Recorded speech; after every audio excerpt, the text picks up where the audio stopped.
আচ্ছা, আপনি কি সেই আশ্চর্য ছাগলটির কথা জানেন, যেই ছাগলটি রাসূল সাল্লাল্লাহু আলাইহি ওয়াসাল্লামের পবিত্র হাতের ছোঁয়ায় শুকনা শরীর নিয়েও ঝরঝর করে দুধ দিয়েছিল? ঘটনাটা শুনলে গায়ের লোম দাঁড়িয়ে যায়।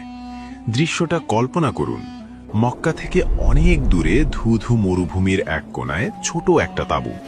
সেখানে থাকতেন এক দয়ালু নারী, উম্মে মাবাদ।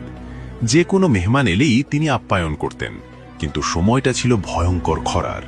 ঘরে এক দানা খাবার নেই, পানি নেই। উম্মে মাবাদ নিজেই ভীষণ অসহায়।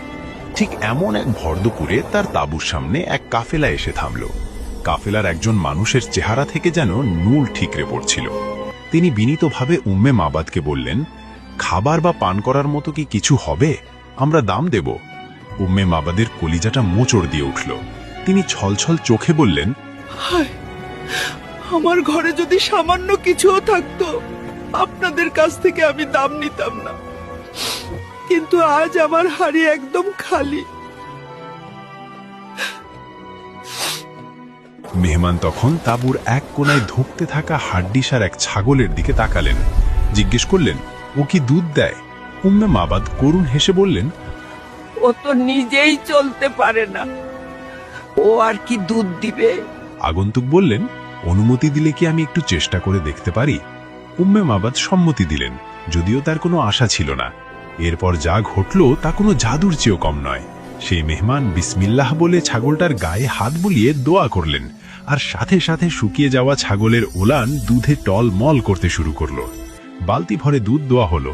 মেহমান নিজে না খেয়ে প্রথমে উম্মে মাবাদকে খাওয়ালেন, তারপর সঙ্গীদের, আর সবার শেষে তিনি খেলেন। এক মুহূর্তেই অভাবের সংসারে আনন্দের বন্যা বয়ে গেল। মেহমান চলে গেলেন।